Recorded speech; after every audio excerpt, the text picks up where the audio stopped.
Bonjour et bienvenue à vous qui nous rejoignez sur la page Facebook en direct à la télévision ou à la radio. Ce matin, on va parler violence urbaine, manque d'effectifs, manque de moyens avec nos premiers invités, Blandine et Badrou. Bonjour. Bonjour Léo. Bonjour. Alors, la première question qu'on devrait dire, c'est comment ça va, mais je pense que la réponse va être pas si évidente que ça, hein, Badrou? Non, malheureusement. On a vu ce qui s'est passé ces derniers temps. On a quelques collègues blessés, mais on nous entend toujours pas. J'espère que cette fois-ci, notre voix va aller plus haut que ça et que l'administration, les institutions vont prendre la décision qui va avec. Oui. Qu'est-ce que vous attendez justement, Blandine, de l'administration? On attend du renfort en urgence. La population mahoraise actuellement est mise à mal, est mise à rude épreuve. Les fonctionnaires de police sont mis à rude épreuve également. Là, nous sommes tous à bout de souffle. Comme l'a dit Badrou, on a des collègues blessés. Tous les jours, les collègues sont au front. Ils subissent des caillassages, des dégradations à toutes les heures du jour et de la nuit. À un moment donné, c'est plus possible. Là, il nous faut des renforts en urgence. On les demande depuis longtemps. Là, maintenant, il les faut maintenant. Voilà. Donc, c'est pas 4-5 ADS qu'il nous faut, c'est pas 10 fonctionnaires qui se battent en duel. Il nous faut des renforts. Il nous faut minimum 60 fonctionnaires. Voilà. Oui, parce que le préfet l'a dit, il y a des renforts qui arrivent. On nous dit toujours que des renforts vont arriver, mais on a vu quand même, c'était avant-hier, la limite. C'est que tout d'un coup, il y avait 2 barrages sur Mamoudzou et on a l'impression que, bah oui, comme vous disiez, là, on voit la réalité du terrain. On s'est dit, mais ils sont où est la police? Ben, on ne la verra pas parce qu'il n'y en a pas. Il n'y en a pas. Il faut prendre un exemple. Cette année, on devait avoir 37 fonctionnaires en septembre. On n'en a eu que 32. Il y a eu 5 désistements. Ils sont tous partis à la PAF, ce qui est aussi normal. Hein, ils ont besoin du monde. Mais dans l'immédiat, dans l'urgence, pour pouvoir faire face à cette situation, au commissariat, comme l'a dit Blandine, il nous faut de toute urgence une 60aine de fonctionnaires minimum. Je dis bien fonctionnaires, pas d'agents de sécurité. 60aine de fonctionnaires dans l'urgence. Donc d'où le tract qu'on a sorti récemment. Oui, on va le voir à l'antenne, le tract. Ouais. Ça a été envoyé au ministère. On a saisi la DRCPN et la DGPN. Justement, c'est pourquoi je dis j'espère qu'ils vont se bouger dans l'urgence, parce que si ça continue comme ça, Mayotte est en train de s'effondrer. Je vais juste revenir là-dessus. Effectivement, comme vous disiez tout à l'heure, là, on a vu nos limites. Jusqu'à présent, on a su maintenir le flot. On a vu pour les affrontements Magicavo, on a réussi à maintenir, à repousser les jeunes sur Magicavo. Mais jusqu'à présent, on était sollicité sur un point. Que ce soit Kawini, que ce soit Cavani, que ce soit Doujani, là c'était... mais là, on a bien vu ces jours-ci qu'on s'est retrouvé avec des blocages sur Sunzu, des blocages sur Doujani, des blocages sur Kawini, et on n'est pas suffisamment nombreux pour faire face à tout ça. Et juste pour parler chiffres, en fin de compte, hein, on s'aperçoit que en termes de fonctionnaires de voie publique, on est en grosso modo 170 fonctionnaires qui ne sont bien évidemment pas là en temps réel sur la voie publique. 60 fonctionnaires pour une densité de population annoncée en 2017, bien évidemment, de 60 à 70 000 personnes. À savoir qu'à ce moment-là, quand on a fait le recensement, déjà les chiffres étaient faussés, puisque je suis certaine qu'on n'est pas allé recenser les personnes qui étaient dans les villages de Banga qui sont sur les hauteurs. C'est clair. Depuis 2017, il y a encore du monde qui est arrivé en plus. Et il faut savoir qu'en plus, en journée, on a à peu près cette densité de population qui se multiplie par 3, on va dire. Donc, 160 fonctionnaires. La journée, on est au moins divisé par 2. Comment vous voulez faire face à tout ça? C'est impossible. Donc là, il faut vraiment réagir. Il faut que Paris vraiment prenne conscience des particularités de Mayotte, qu'ils arrêtent de se baser sur ces chiffres de densité de population qui sont complètement faussée et qui nous envoie vraiment du monde. Mais c'est pas la première fois que vous demandez ça. On entend souvent, régulièrement, on manque de monde, on manque de monde. Quand Christophe Castaner était venu l'année dernière, c'était le même discours. Absolument. Et il avait dit, oui, il y aura plus de monde. Il l'avait dit, il l'avait annoncé. Hein. Ouais. Mais on a l'impression que, voilà, on est 1 an et demi après et le constat, rien ne se passe. Ben, c'est ça, des paroles, et puis des paroles. Ouais. Est-ce que quand on vous appelle au front, est-ce que vous avez un peu au front, je dirais, c'est assez fou quand on dit ça, mais quand un barrage, vous avez là-bas la peur au ventre parce que quand on voit que ça caillasse, comment on réagit quand on est policier et qu'on doit aller sur les barrages? Écoutez, on est des professionnels. Certes, quand on est en face d'une telle densité de monde en face de nous, armés, nous, on est minoritaire, on peut se retrouver à une quinzaine face à 300 personnes. Certes, on travaille, mais pas en sécurité du tout. Or, l'administration se doit de nous protéger. Et pour nous protéger, il va falloir qu'on ait les moyens matériels, humains. Malheureusement, il n'y en a pas. Surtout du côté humain, parce que ce n'est pas normal qu'on se trouve à 15 fonctionnaires face à 300 personnes qui sont déterminés à venir au front contre la police. Et souvent, on se retrouve avec des blessés régulièrement. Là, les 2 derniers jours, on a eu au moins 7 blessés. Autant que ça. Oui, 7 blessés. Donc, ça commence à être lourd. Les fonctionnaires n'arrivent plus à supporter cette situation. Donc, il est temps que les choses changent. Nous avons la chance, nous, UNSA Police, que notre bureau national nous soutienne. Mais nous soutiennent, franchement, ils prennent nos problèmes à bras-le-corps, d'où récemment ils ont saisi la DRCPN qu'il va falloir qu'ils agissent de toute urgence. Donc c'est notre espoir, on espère que ça va bouger. On a rédigé un carnet de doléances qu'on a remis au sénateur Tani. Il est parti le 24, le 24 dernier. Il allait l'emmener à Paris, au ministère de l'Intérieur. Donc tout ça, on espère que les choses vont bouger. On a saisi le député Kamardine. On a besoin du soutien de toute la force vive de Mayotte. Donc on a commencé par les parlementaires. On va saisir le conseil départemental, le président de l'association des maires, le préfet. Bon, on ne l'a jamais vu jusqu'à maintenant. On voyait tout, il ne nous a jamais reçus. Jamais. À chaque fois qu'on demande... Vous avez pourtant fait des demandes. Oui. Tous les préfets qui sont passés. Bien sûr. Le seul préfet qui nous avait reçus, c'est Dominique Sorin. Les autres ne nous ont jamais reçus. Quand on leur demande, ils passent systématiquement par intermédiaire, le directeur de cabinet. Oui, c'est ça. Maintenant, il n'y en a même plus. Si, maintenant, il y a une nouvelle directrice de cabinet. Oui, elle vient d'arriver. Vous êtes reçu à la préfecture, mais pas par le préfet. Jamais. Vous voulez que ce soit le préfet? Oui. En personne. Quand Dominique Soren nous avait reçus, les choses étaient mieux, si vous voulez. On a été entendus et certaines choses ont été améliorées. Là, on n'a jamais vu l'actuel préfet. Donc c'est dommage, mis à part hier, quand il a reçu une délégation des fonctionnaires pour les féliciter, la reconnaissance. Mais la reconnaissance, ça ne suffit pas. Il faut les protéger. Donc on a besoin de protection. Il va falloir que le préfet fasse un forcing également au plus haut niveau pour protéger les fonctionnaires de police à Mayotte. Quand vous avez dit que vous avez justement discuté avec le sénateur Tani, avec Mansour Kamardine, comment ils réagissent? Qu'est-ce qu'ils vous disent? Ils sont conscients de toute façon, puisqu'ils voient le vit eux-mêmes. Kamardine, il est à Mayotte à H24. Tani, il vient régulièrement. Et il suit également l'actualité. Donc, ils en sont conscients. Ils voulaient des actes. On a écrit. C'est pourquoi on a rédigé ce carnet de doléances pour que ça aille jusqu'à Paris. Donc, on a remis ça au sénateur Tani, à notre bureau national, pour l'acheminer jusqu'à la DRCPN au ministère.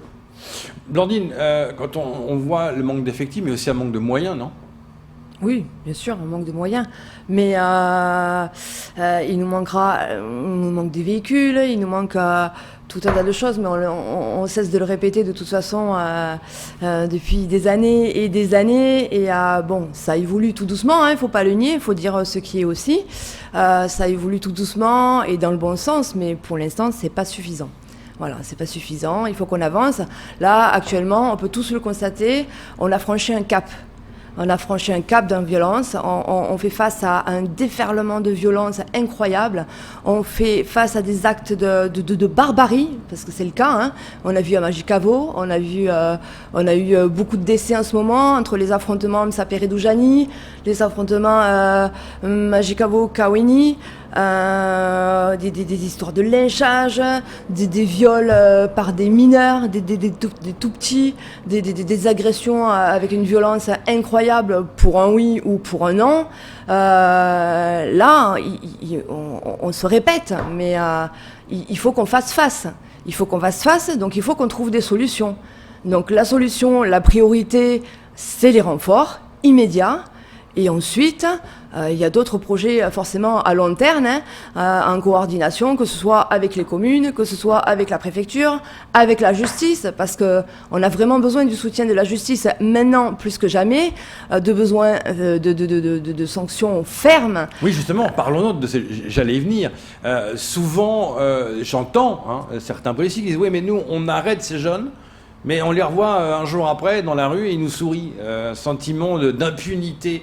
Ça veut dire que pour vous, la justice n'est pas assez ferme avec ces délinquants ? Absolument. De toute façon, la société, la délinquance évolue. Et il faut qu'on évolue avec. Il faut que tout le monde se remette en question. Et effectivement, quand on interpelle un gamin et on n'a pas fini d'écrire notre procédure que dans la foulée, il est déjà dehors, il faut le ramener à son domicile. On le ramène à son domicile et 5 minutes après, il est de nouveau dans la rue. Forcément, au bout d'un moment, on a l'impression de tourner en rond et de travailler dans le vide. Donc, à un moment donné, il faut trouver une solution. Il faut sanctionner fermement ces jeunes. Alors, je sais que c'est compliqué, mais peut-être il faut aussi s'adresser aux parents, les responsabiliser. S'ils ne veulent pas le faire, eh bien, il faut que nous les responsabilisions par une sanction, par exemple. Ils sont responsables de leurs enfants, ils sont responsables des actes de leurs enfants. Sanctionnons les parents. Voilà. Il faut trouver une solution. Vous avez ce même constat ? Oui, tout à fait. Non, mais de toute façon, je prends un exemple. On présente quelqu'un au tribunal, un majeur. À l'issue, il est laissé libre. On repart, et là, on le croise, il nous fait de l'autostop, il nous demande de le ramener chez lui. On est devenus des taximans carrément, alors que juste avant, il a agressé un policier, et là, il fait de l'autostop, il demande à ce qu'on le ramène chez lui. C'est insensé. Donc il y a un sentiment d'impunité complet, là. Mais complètement, et je vais poursuivre. Récemment, on a interpellé un jeune de moins de 14 ans, qui a été interpellé un soir parce qu'il caillassait avec d'autres, bien sûr, des véhicules. Et le lendemain ou 2 jours après, il a été interpellé pour un viol. Donc, ces gamins-là, si on ne fait rien, qu'est-ce que ça va être dans 1 an, 2 ans ou 3 ans ? À un moment donné, il faut vraiment réagir, il faut que la justice prenne des décisions fermes. Certes, il y a besoin d'éducation, certes, il y a besoin du côté social et tout ça, c'est important, parce qu'on sait que ces gamins-là, depuis leur plus jeune âge ici, ils sont livrés à eux-mêmes, c'est la loi du plus fort, ils n'ont aucune éducation, ils n'ont aucun cadre, ils ne savent pas, parce qu'on ne leur a pas enseigné la différence entre le bien et le mal, mais ce sont des individus qui sont déjà à cet âge-là, dangereux. À 12 ans, ils sont capables de vous tuer par une pierre, avec un chambeau. Ils ne font pas la différence entre le bien. Ouais. Voilà. Donc, il faut vraiment, nous, les forces de l'ordre, c'est une chose, mais tout ne vient pas de nous. Ça, c'est sûr. Voilà. Comment réagissez-vous quand le préfet avait déclaré en début de semaine que cette hausse de délinquance était due au fait qu'il n'y avait pas de reconduite à la frontière ? Bon, ça a redémarré maintenant, mais qu'il y avait une sorte de... c'était lié un peu à l'immigration clandestine. Je dirais oui et non. Je dirais oui, parce qu'effectivement, on peut constater depuis le début du confinement qu'il y a eu une recrudescence de délinquance et de violence. On a vu pendant la période du Ramadan, par exemple, avec les Mouringués, les pillages qu'il y a eu des Somako, des violences urbaines aussi dans notre monde. Mais en même temps, les gamins qu'on interpelle, ce sont des gamins qu'on connaît déjà, c'est pas des gamins qui viennent d'arriver ici. Voilà. Donc moi je veux bien effectivement, il y a une surpopulation qui est arrivée. Il y a une surpopulation qui fait qu'il y a beaucoup plus de cambriolages parce qu'il y a des gens qui sont arrivés, qui n'ont pas d'argent, qui ont faim. Il faut qu'ils se nourrissent. Il y a des pillages, mais c'est pas le seul problème. C'est pour ça que je dis c'est un vrai et un faux problème. Et oui, il y a eu du monde qui est arrivé. Oui, il faut reprendre les expulsions, mais pas que mais c'est pas seulement ça. Voilà. Même constat, même sentiment. Oui, moi. La reprise de la lutte contre l'immigration clandestine, c'est important, mais le souci, ça sert à quoi d'expulser autant de monde si on n'arrive pas à contrôler les arrivées? Mayotte est devenue un passoire. Tous les jours, sur les plages du sud, du nord, partout, il y a des Kwassa qui arrivent. On en expulse une centaine, il y a 200 qui arrivent. Donc, j'ai l'impression que c'est un travail au final qui ne sert à rien. Il va falloir qu'on mette en place un système qui soit ferme. On bloque la frontière en mer. Donc, certes, les moyens ont été c'est ce qu'ils essayent de faire, je dirais. Ouais, augmentés, c'est ça, ouais. mais il y a besoin de plus. Il va falloir vraiment développer la nautique parce qu'il y ait plus de monde, donc plus de patrouilles et des radars plus puissants et un drone. Ça peut aider au moins ceux qui arrivent, au lieu de rentrer sur Mayotte, ils vont rentrer directement au centre de rétention et repartir, plus ceux qui sont interpellés sur le territoire. Là, on pourra contrôler cette immigration. Et au centre de rétention, il y a un souci maintenant, en plus de Covid. Hein. On en parlait l'autre jour, le CRA a un problème de Covid, on a demandé la fermeture du CRA, le préfet a été contre. Là aussi, c'est un souci qui se rajoute au problème. Hein. Bah oui, puisqu'on a eu le constat que, encore une fois, les fonctionnaires n'étaient pas protégés. Il n'y a pas d'expulsion. Pourquoi on intègre ce monde dans le CRA? Le CRA est censé être gardé par des fonctionnaires de police. On n'est pas des médecins, on n'est pas des infirmiers. On côtoie ces personnes-là, on ne sait même pas s'ils sont positifs ou pas. Donc, alors en sachant que même dans notre corps, on a eu beaucoup de cas positifs, notamment à la PAF, justement, il y a eu beaucoup de cas. Et nous demander de surveiller ces gens-là, c'est nous exposer. Voilà, vous avez un sentiment aussi de ne pas être protégé par la direction, de ne pas être aidé. Oui, après, on comprend, hein, c'est politique de toute façon. Donc, on sait qu'il faut renvoyer du monde. Le problème, c'est que, en raison de la crise sanitaire actuelle, c'est très compliqué. Là, il y a effectivement 2 bateaux par semaine qui partent. Donc, on fait rentrer du monde, mais voilà, ça engorge le CRA est saturé. Dedans, on fait rentrer du monde qui sont, pour certains, positifs. Ils sont peut-être pas forcément tout de suite testés, mais en attendant, ils ont été mélangés avec les autres. Ça crée quand même pas mal de risques. Là, après, quand bien même les Comores décident de reprendre leurs ressortissants, oui. Hein, je cherche mes mots, ça veut dire que, par exemple, les collègues du GAO vont devoir partir de nouveau à la guerre du chiffre, avec le masque en train de galoper en pleine brousse et enfermer je ne sais pas combien de personnes dans les bus en essayant de respecter peut-être la distanciation sociale. Je pense que ça va être compliqué. Donc on sait qu'il faut renvoyer du monde, mais à côté de ça, nous, on doit aussi se protéger. Voilà. Oui, on voit qu'il y a beaucoup de soucis quand même. Il y a beaucoup de soucis au niveau de la police. Vous réclamez plus de moyens, vous réclamez... Dans les doléances, est-ce qu'il y a beaucoup de doléances? Vous avez parlé tout à l'heure de ces doléances, vous avez transmis à Tani ou à Kamardine pour aller plus loin dans le gouvernement. Il y a au-delà de la sécurité, qu'est-ce qu'il y a dans ces doléances-là? Il y a plus de monde, plus de moyens, il y a quoi dedans en plus? Alors, il y a beaucoup de choses. Je ne peux pas tous les citer. Les choses importantes. Je vais prendre un exemple, le retour de jeunes fonctionnaires qui sont en métropole, qui ont eu leur concours, qui sont partis en école et qui sont coincés là-bas pendant 8 ans. Donc, on a demandé à ce que chaque année, chaque arrivage, une exception d'article 25, qu'on puisse, parmi les fonctionnaires qui arrivent à Mayotte, qu'on intègre 3, 4 fonctionnaires par an. Parce qu'ils doivent être plus d'une centaine qui attendent.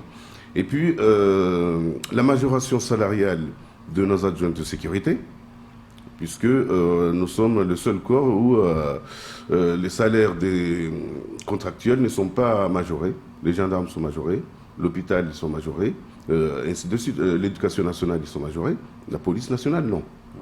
Quand on demande, je me rappelle, l'ancien directeur de cabinet, il m'a répondu, c'était Étienne Guier, il m'a dit, ils ont choisi, ils savaient le salaire, ils ont accepté, ils ont passé le concours. Sincèrement, est-ce que c'est encourager un jeune à rentrer dans la police? Alors, en sachant que le passage par adjoint de sécurité, c'est une formation à ces jeunes pour préparer le concours de gardien de la paix. Et on leur dit, vous avez choisi, maintenant il faut qu'ils assument. Non, c'est pas bon.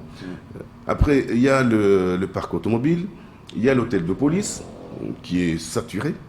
Ils avaient promis la construction de la nouvelle hôtel de police à Mamoudzou. On peut toujours attendre, je serai peut-être à la retraite avant de voir la première pierre. Et pourtant, Castaner l'avait dit, enfin ils le disent tous. Hein, Castaner l'avait dit, le président Macron l'a dit à Mayotte, mais sincèrement... Bon, peut-être avec ce fameux, on en parlera tout à l'heure avec notre président invité, ce fameux plan de 100 milliards, dont 1,5 milliard pour les Outre-mer, il y a une partie pour les constructions, peut-être que ça va améliorer. Jusqu'à maintenant, on n'a pas entendu, on n'a rien entendu au niveau sécuritaire. On a entendu tout ce qui est dans le monde agricole, tourisme, assainissement, mais on n'a pas entendu l'éducation nationale pour les apparemment, écoles. il est en train de regarder ça. Apparemment, le ministre des Outre-mer va arriver en octobre, enfin normalement en octobre. Justement, il y a probablement que le niveau sécuritaire ne pourra pas passer outre. On espère que vous allez être entendu, parce que là on voit des limites. On nous signale, encore juste pour vous dire, des jeunes descendent en direction de Tsunzu et se jettent au milieu de la route. Puisque, voilà, une réaction à chaud. C'est une histoire sans fin. Voilà, c'est une histoire sans fin. Et c'est inacceptable. Ces gamins ont des parents. On se demande ce qu'ils font. On se demande pourquoi ils ne gardent pas leurs gamins chez eux, pourquoi ils les laissent faire. Et on se demande limite si ce n'est pas eux qui les poussent à être derrière, quoi. C'est quand même incroyable. Voilà, on se retrouve avec des collègues qui sont exténués, qui sont fatigués, qui se prennent des cailloux toute la journée. On a toutes nos voitures qui sont cassées. Les usagers de la route en peuvent plus. Et on comprend. D'ailleurs, on a vu l'autre jour, ils se sont même mêlés aux collègues pour en découdre.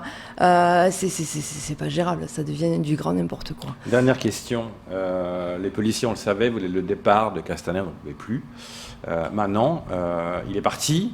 Le nouveau est arrivé, Dieu sait s'il est emblématique et charismatique. Est-ce que les choses changent?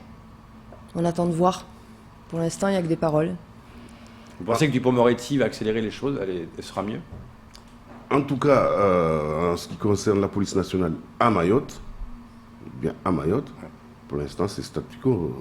D'où pourquoi on ne cesse de nous répéter tous les jours. De toute façon, on revient toujours sur les mêmes points qui ne sont jamais traités. Donc le nouveau, on espère qu'il va... Parce que là, il a quand même eu le temps.